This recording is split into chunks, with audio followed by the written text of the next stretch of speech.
of one language and of one speech. I'm talking about Genesis chapter 11, verse 2.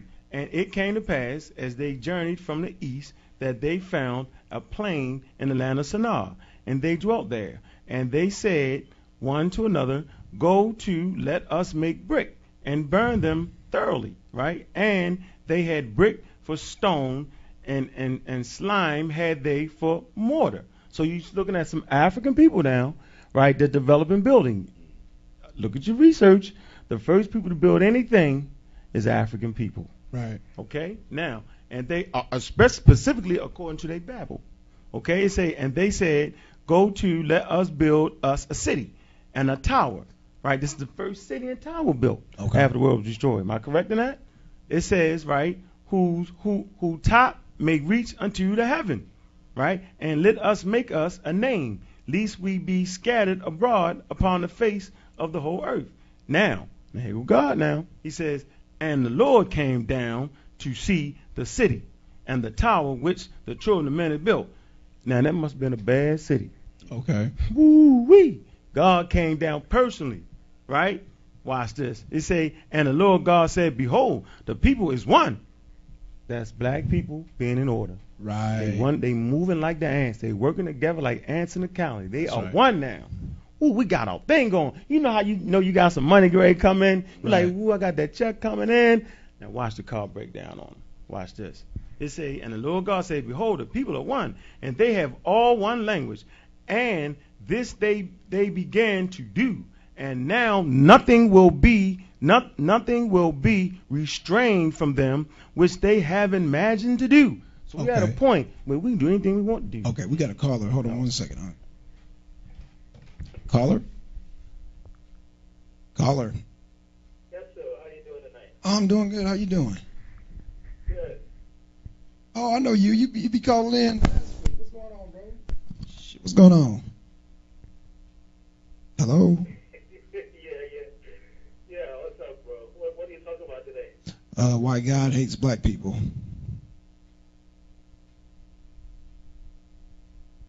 Oh, okay. It must be a little delay. Well, I don't know if he hates black people, but I mean, does he exist at all? How come you hate if he doesn't even exist? That's a very good point. You want to answer that question? Yeah, I can answer that question. That's my point too. I can answer that question. We're Okay. talking about according to the Bible. Oh, okay. Because unlike some people, most black people in North America, their grandmother and them gave them the Bible. Okay. Right? And so what we're trying to do is we're trying to show them exactly what God is and what God ain't. Okay. And for black people, their mind goes straight to the book. All of us, the first thing we got for God was in one of these books. Okay. Right? And so you first have to establish what God is according to this Bible and what God is talking about. I can't be anti something I do not understand. So I'm giving some understanding to it. Whether it's real or not, that's not my point right now. My point is by the time I finish doing this little show right here, people understand why I'm atheist. Okay. Was that good enough for you, caller? That's informative. But I think another point that I just wanted to make, though,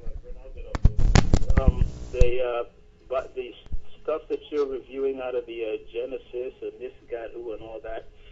There are some other non-biblical texts, for example, the Epic of Gilgamesh. That's right. Mm-hmm. That kind of have almost the same story narrative in there. I think Ian mentioned this a few weeks ago about the True. about the fact that some of the stuff is kind of like copied or lifted from other stories and then put in there, and then they change the names of the gods or whatever. That's right.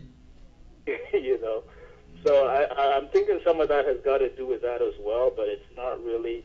I mean, this stuff is not an original story. It's just like copied over and over and over based on who had the pen at the time or who had the influence to Whoever conquered, of the right. audience to sell the story to the widest audience. You know what I'm saying? Well, caller, I remember you calling in last time, and me and you, we had a little disagreement on the. No, I think we probably came to an agreement as far as the law of reproduction. You remember that? Yeah. That's me.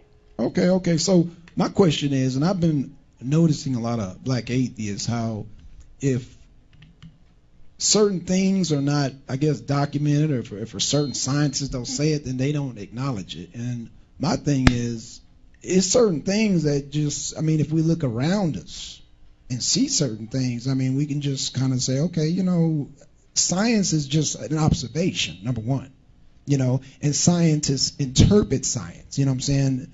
At the end of the day, they're just going on interpretations. I mean, we all can observe the sun, we can all observe nature, we can all observe things being reproduced. And so my thing is, why do we have people calling themselves atheists, but not observing things for themselves or thinking for themselves? Basically, well, I mean, the thing is, we have to get the information, and it could come from various sources.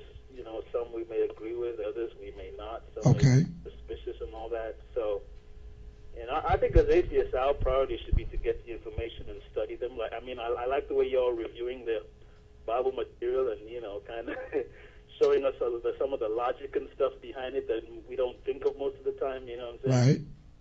So yeah, I mean, I think for atheists, we need to prioritize the information and then kind of break it down and see what's really going on.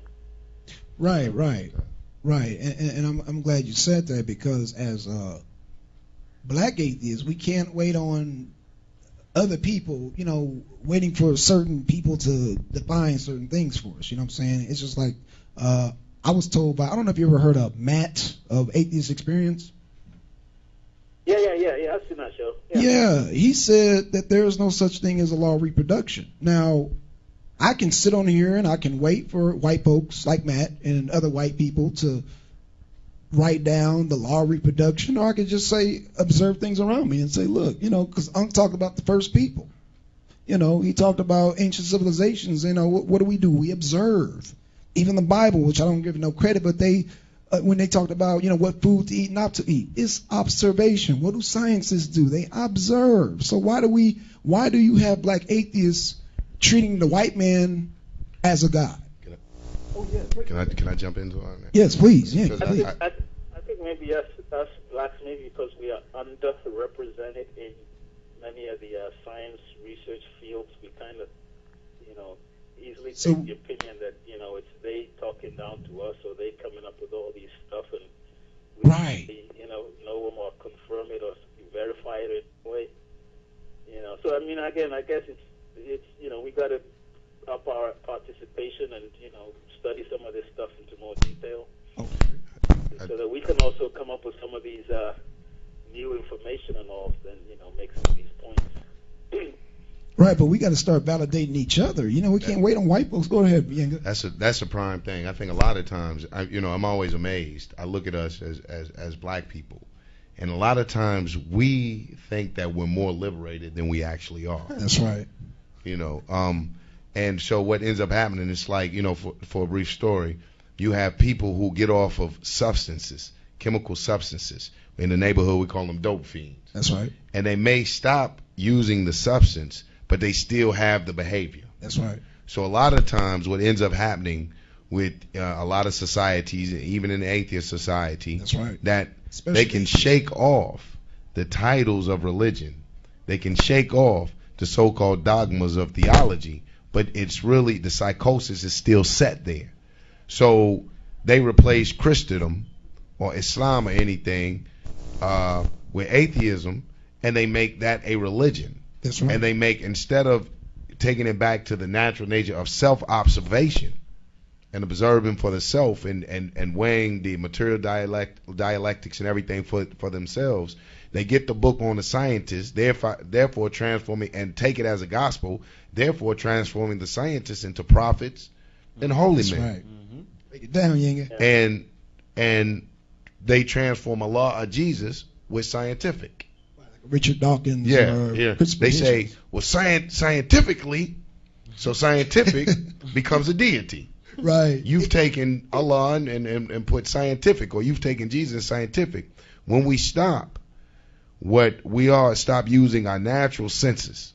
And as African people, we have to know, it's like my brother was saying here, everything was stolen from us. This is going to like a little bit of my political ideology. I'm a socialist. I understand that socialism is really just African communalism. I understand that. I understand about Marx and Engels still in it.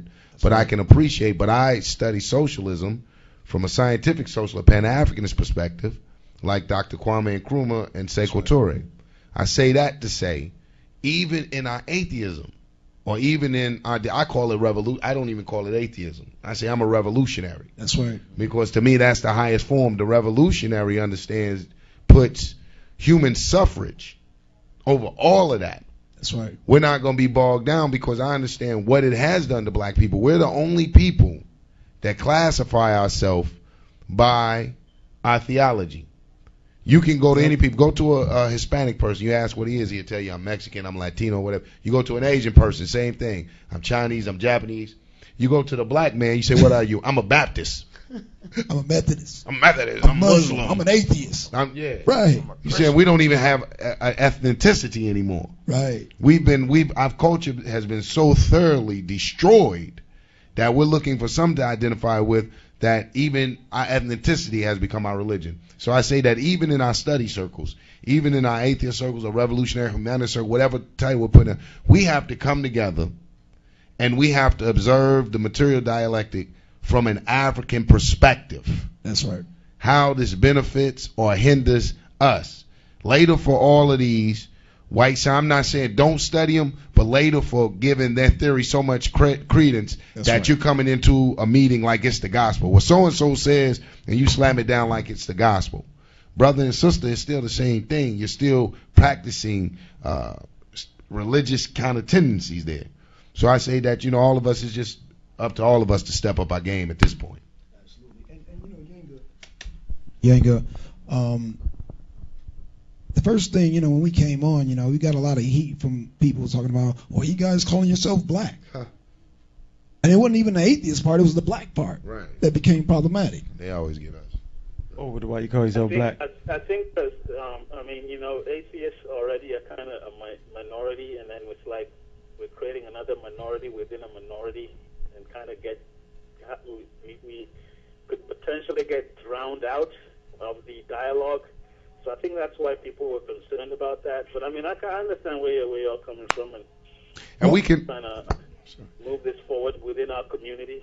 Right. I think ultimately, it does have to tie into the wider dialogue, so the message can get out there that, hey, folks, Yahweh, Jesus, and all that, it's all a load of baloney. They're fairy tales made up by some ancient people somewhere. Yeah, but I think atheists walking around talking about there's no law of reproduction is some baloney too.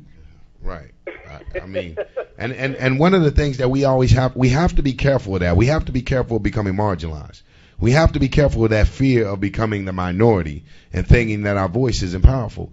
Anytime, there again, I go back to my socialism, but I'm not a part of any white leftist group, because anytime black people join these organizations, our problems and struggles are pushed to the back.